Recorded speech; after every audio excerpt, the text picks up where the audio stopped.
Hello students, आज का हमारा टॉपिक है जेनेटिक कोड।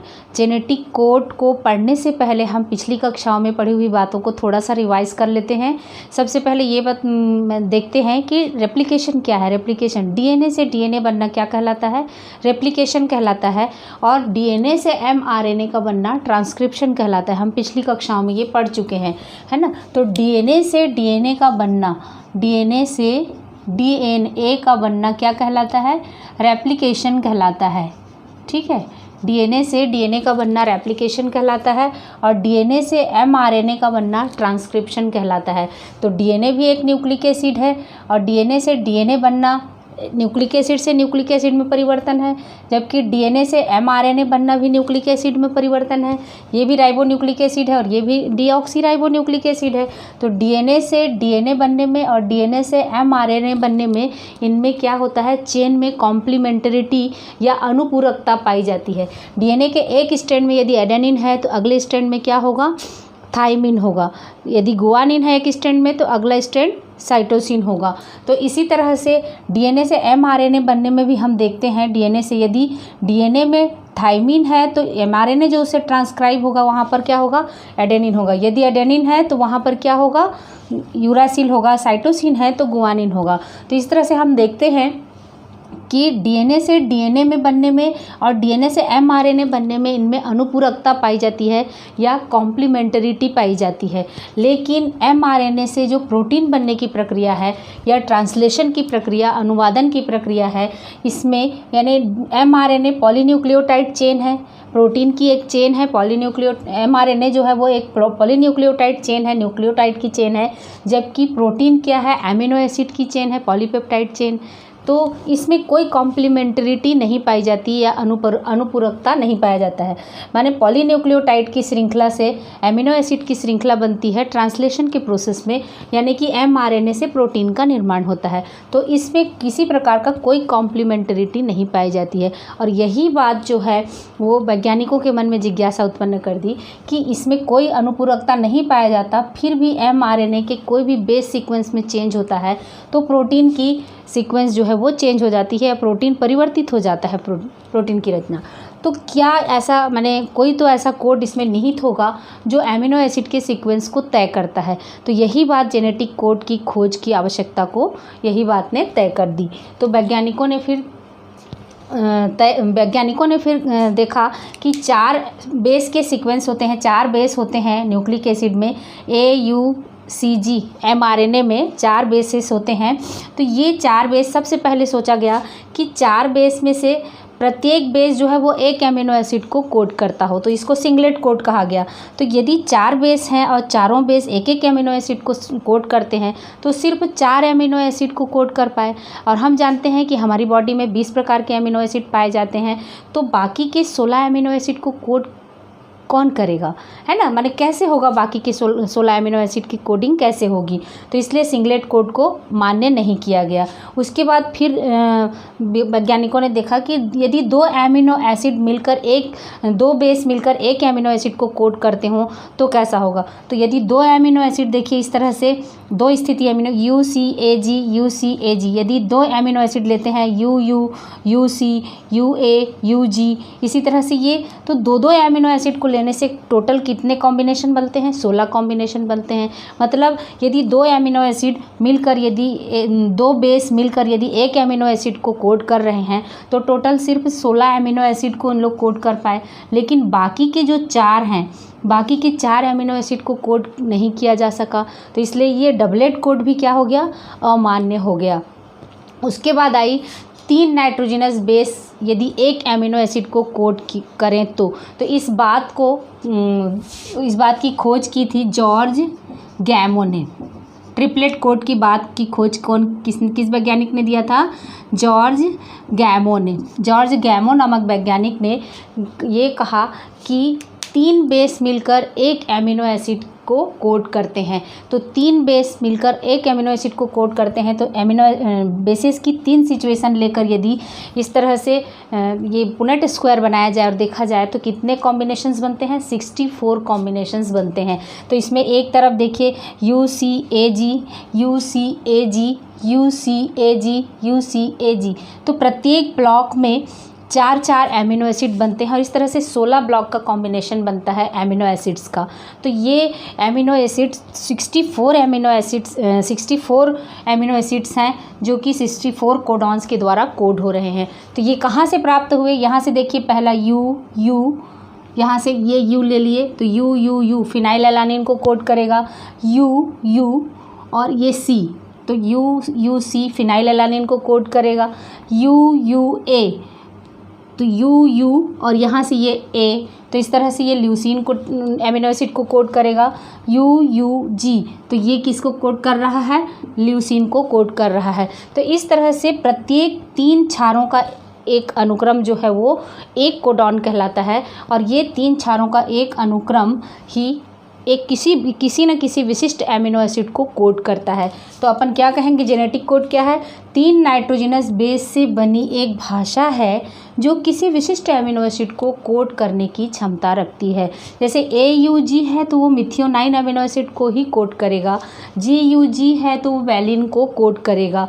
उसी तरह से यहाँ पर देखते हैं UUU है तो वो फिनाइल एलानिन नामक एमिनो एसिड को कोड करेगा, UUC है तो ये भी फिनाइल एलानिन एमिनो एसिड को कोड करेगा, AUG है तो मिथियोनाइन को कोड करेगा, ACC है तो थ्रियोनाइन को कोड करेगा। इसी तरह से प्रत्येक 3 क्षारों का एक अनुक्रम किसी न किसी एमिनो एसिड को, विशिष्ट एमिनो एसिड को कोड करता है। तो यही क्या कहलाता है, जेनेटिक कोड कहलाता है। तो अब इसमें से देखिए, इसमें 64 कोडॉन्स टोटल होते हैं। इसमें 3 यदि ट्रिपलेट कोड के आधार पर कितने टोटल कोडॉन्स हमको प्राप्त होते हैं, 64 कोडॉन्स प्राप्त होते हैं। इसमें से 61 कोडॉन्स तो होते हैं एमिनो एसिड को कोड करते हैं, जबकि बाकी के जो 3 कोडॉन्स होते हैं स्टॉप कोडॉन्स होते हैं और एक कोडॉन, इसमें से एक कोडॉन जो होता है वो इनिशिएशन कोडॉन होता है। तो इसमें से 61 किसी न किसी एमिनो एसिड को कोड करेंगे और प्रोटीन सिंथेसिस में भाग लेंगे, जबकि 3 कोडॉन जो होते हैं वो प्रोटीन की सिंथेसिस में स्टॉप कोडॉन की तरह कार्य करते हैं, किसी भी एमिनो एसिड को कोड नहीं करते हैं। यदि इनमें से कोई भी प्रोटीन सिंथेसिस के क्रम में यदि कोई भी एक बेस इसमें से कोडॉन आ जाता है तो वहाँ पर प्रोटीन सिंथेसिस की क्रिया रुक जाती है। तो ये हम ट्रांसक्रिप्शन के प्रोसेस में और ट्रांसलेशन की प्रोसेस में डिटेल पढ़ेंगे, ठीक है। तो कौन कौन से हैं stop codon, UAA, UAG and UGA, इनको कहा जाता है स्टॉप कोडॉन या नॉनसेंस कोडॉन कहा जाता है। अक्सर इसे परीक्षा में पूछा जाता है एग्जाम्स में कि ये नॉनसेंस कोडॉन कौन कौन से होते हैं, ये स्टॉप कोडॉन क्या है। तो इसको कहा जाता है ओकर, UAA को कहा जाता है ओकर, UAG को कहा जाता है अंबर और इसको कहा जाता है UGA को ओपेल कहा जाता है। तो इस तरह से 3 स्टॉप कोडॉन्स होते हैं और AUG जो होता है वो किसको कोड कर रहा होता है, इनिशिएशन कोडॉन को कोड करता है या प्रारंभन कोडॉन कहते हैं, ठीक है। तो प्रारंभन कोडॉन क्या हो गया, AUG, टर्मिनेशन कोडॉन कौन से हो गए, UAG, UAA एंड UGA, ठीक है। तो ये हो गया कोडॉन्स के जेनेटिक कोड की जनरल नॉलेज। अब हम देखते हैं कि जेनेटिक कोड की मुख्य विशेषताएं कौन सी हैं। हम जेनेटिक कोड की प्रॉपर्टीज़ या उसकी विशेषताओं के बारे में थोड़ा सा देख लेते हैं। सबसे पहले देखते हैं जेनेटिक कोड यूनिवर्सल होता है। जेनेटिक कोड यूनिवर्सल होता है, इसका अर्थ क्या है कि यह बैक्टीरिया से लेकर ह्यूमन तक सभी में समान होता है। चाहे AUG बैक्टीरिया का हो तो भी मिथियोनाइन को ही कोड करेगा और मनुष्य में है तो भी वो मिथियोनाइन को ही कोड करेगा, और GUG जैसे वैलिन को कोड करता है तो बैक्टीरिया में भी वो वैलिन को ही कोड करेगा और मनुष्य में भी GUG वैलिन को ही कोड करेगा। तो इसी तरह से सारे एमिनो एसिड जो हैं वो यूनिवर्सल होते हैं, बैक्टीरिया से लेके ह्यूमन तक किसी भी जीव में वो विशिष्ट होते हैं और जिसको कोड करते हैं, जैसे CUU ल्यूसीन को कोड करता है तो बैक्टीरिया में भी ल्यूसीन को कोड करेगा और ह्यूमन में भी या किसी भी एनिमल में वो ल्यूसीन नामक एमिनो एसिड को ही कोड करेगा। उसी तरह से दूसरा प्रॉपर्टी हम देखते हैं, जेनेटिक कोड विशिष्ट या असंदिग्ध होता है या नॉन एम्बिगुअस होता है। तो इसका अर्थ क्या है, जेनेटिक कोड विशिष्ट होता है अर्थात एक कोडॉन एक एमिनो एसिड को ही कोड करता है। जैसे CUU है तो वो ल्यूसीन को ही कोड करेगा, CUA है तो वो भी ल्यूसीन को ही कोड करेगा, लेकिन AUU है तो वो भी आइसोल्यूसिन को ही कोड करेगा। अर्थात एक ट्रिपलेट कोड जो है वो एक एमिनो एसिड को ही कोड करता है। लेकिन इसमें और एक दूसरी बात पाई जाती है, डीजेनरेसी या अपहासिता, यानी कुछ एमिनो एसिड्स जो होते हैं वो उनकी कोडिंग एक से अधिक कोडॉन्स के द्वारा हो सकती है। माने एक कोडॉन जो है वो एक एमिनो एसिड को कोड करता है, लेकिन कोई एमिनो एसिड जैसे ये देखिए ल्यूसीन जैसे है वो कई सारे कोड माने 4 कोडॉन के द्वारा कोड हो सकता है। माने ल्यूसीन को CUU भी कोड करेगा, CUC भी कोड ल्यूसीन को करेगा, CUA भी ल्यूसीन को कोड करेगा और CUG भी ल्यूसीन को ही कोड करेगा। तो ये है इसकी अपहासिता या डिजेनरेसी कि कुछ एमिनो एसिड जैसे हैं वो किससे होते हैं, कोडॉन, उनकी कोडिंग एक से अधिक कोडॉन के द्वारा हो सकती है। तो 2 प्रॉपर्टीज़ हैं, एक है विशिष्टता जो कि एक कोडॉन जो है एक कोडॉन इसी एमिनो एसिड को कोड करेगा, लेकिन ये एमिनो एसिड एक से अधिक कोडॉन के द्वारा कोड हो सकते हैं, वो है उसकी डिजेनरेसी या अपहासिता। उसके बाद है कॉमा लेस या लगातार पढ़े जाते हैं। इसमें रीडिंग फ्रेम में mRNA के रीडिंग फ्रेम, जैसे ये mRNA है, mRNA के रीडिंग फ्रेम में यहीं से mRNA से ही प्रोटीन का बनना होता है। माने mRNA में जो सूचना है, जो क्षारों का अनुक्रम है, वही प्रोटीन की चेन में एमिनो एसिड के क्रम को निर्धारित करता है। तो mRNA में जो बेसिस का अनुक्रम है उसको लगातार पढ़ा जाता है। जैसे AUG, UGG, CGG, CCA, UAG, तो इनमें किसी भी प्रकार की ओवरलैपिंग नहीं पाई जाती है। इनको लगातार पढ़ा जाता है, इनमें कोई कॉमा नहीं होता और ना ही कोई स्पेस होता है। इसको इस तरह से कभी भी कोई भी बेस को स्किप नहीं किया जा सकता और ना ही ओवरलैप किया जा सकता है। इनको लगातार पढ़ा जाता है एक ही सीक्वेंस में, वो भी लेफ्ट टू राइट।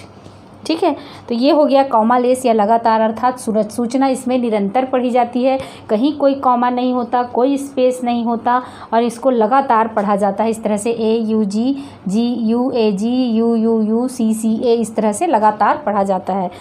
5वां प्रॉपर्टी इसका है स्टार्ट कोडॉन। AUG जो है वो दोहरा कार्य करता है। यहाँ पर देखिए AUG है वो मिथियोनाइन को भी कोड कर रहा है और इसका दूसरा फंक्शन क्या है, ये दोहरा कार्य कर रहा है। इसका दूसरा फंक्शन है ये आरंभन करता है। प्रोटीन चेन का जो सिंथेसिस शुरू होता है, ट्रांसक्रिप्शन की प्रक्रिया स्टार्ट होती है, तो उसका आरंभन और प्रोटीन चेन का ट्रांसलेशन भी कहाँ से स्टार्ट होता है, AUG से। तो इसीलिए इसको आरंभन कोडॉन कहा जाता है। तो स्टार्ट कोडॉन या आरंभन कोडॉन मिथियोनाइन है और मिथियोनाइन जो है वो AUG है जो दोहरा कार्य करता है। आरंभन के साथ साथ वो मिथियोनाइन को भी कोड करता है। सबसे आखिरी प्रॉपर्टी हम देखते हैं, ट्रिपलेट होता है। जेनेटिक कोड कैसा होता है, ट्रिपलेट होता है, जिसमें हम देख रहे हैं कि 3 क्षारों का एक अनुक्रम होता है या 3 क्षारों या 3 बेसेस की एक भाषा है जो किसी न किसी विशिष्ट एमिनो एसिड को कोड करने की क्षमता रखता है। जो किसी न किसी विशिष्ट एमिनो एसिड को कोड करने की क्षमता इन कोड में होती है, जेनेटिक कोड में होती है। तो 3 क्षारों की भाषा, इसलिए इसको क्या कहा जाता है, जेनेटिक कोड को ट्रिपलेट कहा जाता है। तो हम फिर से रिवाइज कर लेते हैं पूरी बातों को। सबसे पहले हमने देखा कि DNA से DNA बनने में या DNA से mRNA बनने में कॉम्प्लीमेंटरिटी पाई जाती है, जबकि mRNA से प्रोटीन बनने में कोई कॉम्प्लीमेंटरिटी नहीं पाई जाती, जिसकी वजह से जेनेटिक कोड का शुरुआत हुआ। और जेनेटिक कोड की खोज की शुरुआत हुई थी, उसमें सबसे पहले हम देखे थे कि यदि एक बेस एक एमिनो एसिड को कोड करता है तो बाकी के जो एमिनो एसिड है 4 ही हो पाते हैं और बाकी के 16 नहीं हो पाते हैं। यदि 2 बेस को लेकर किया जाए तो कितने 16 एमिनो एसिड कोड होते हैं, जबकि 4 एमिनो एसिड जो हैं वो बच जाते हैं, तो पर्याप्त नहीं है। इसलिए 3 कोड की 3 ट्रिपलेट कोड का शुरुआत हुआ और उसको जॉर्ज गैमो ने उसकी खोज की और निरनबर्ग और खुराना ने इस बात की पुष्टि कर दी थी। ठीक है, तो 3 कोड को लेकर यदि किया जाए तो 64 कॉम्बिनेशन बनते हैं। एक स्थिति इस तरह से होती है इसकी UCAG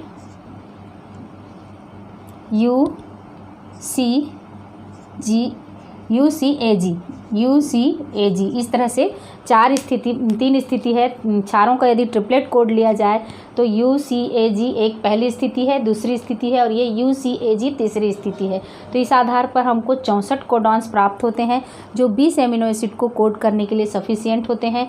64 में से सिर्फ 61 या 61 कोडॉन्स जो होते हैं एमिनो एसिड को कोड करते हैं और 3 जो होते हैं वो स्टॉप कोडॉन हैं, UAA, UAG और UGA, और एक कोडॉन जो है वो AUG स्टार्ट कोडॉन है या इनिशिएशन कोडॉन है। अब उसकी प्रॉपर्टीज़ की बात करें हम तो सबसे पहला ये तो यूनिवर्सल होते हैं जो किसी भी जीव में सभी जीवों में समान होते हैं। मान लीजिए AUG है तो वो बैक्टीरिया से लेकर ह्यूमन तक मिथ्योनाइन को ही कोड करेगा। उसी तरह से जेनेटिक कोड विशिष्ट होते हैं, अर्थात एक कोडॉन एक ही एमिनो एसिड को कोड करता है। और दूसरी बात हम क्या देखें, डीजेनरेसी पाई जाती है कि एक कोडॉन एक ही एमिनो एसिड को तो कोड करता ही है, लेकिन एक एमिनो एसिड जो है वो कई कोडॉन्स के द्वारा, कुछ एमिनो एसिड जो होते हैं, सभी में ऐसा नहीं होता, कुछ एमिनो एसिड जो होते हैं वो एक से अधिक कोडॉन्स के द्वारा कोड किए जा सकते हैं। और जेनेटिक कोड में देखिए ये तो 3 प्रॉपर्टी हो गई, यूनिवर्सल, विशिष्ट या असंदिग्ध, नॉन एम्बिगुअस, डीजेनरेसी। उसके बाद आता है कॉमालेस।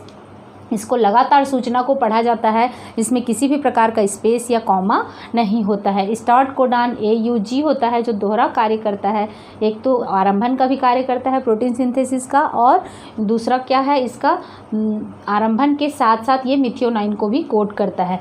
और सबसे महत्वपूर्ण इसका कैरेक्टरिस्टिक है कि जेनेटिक कोड ट्रिपलेट होता है, अर्थात 3 बेसिस की एक भाषा है जो कि किसी न किसी विशिष्ट एमिनो एसिड को कोड करने की क्षमता रखता है। तो ये इतना जेनेटिक कोड के लिए सफिशिएंट है। अब मिलते हैं नेक्स्ट वीडियो में दूसरे नए टॉपिक के साथ।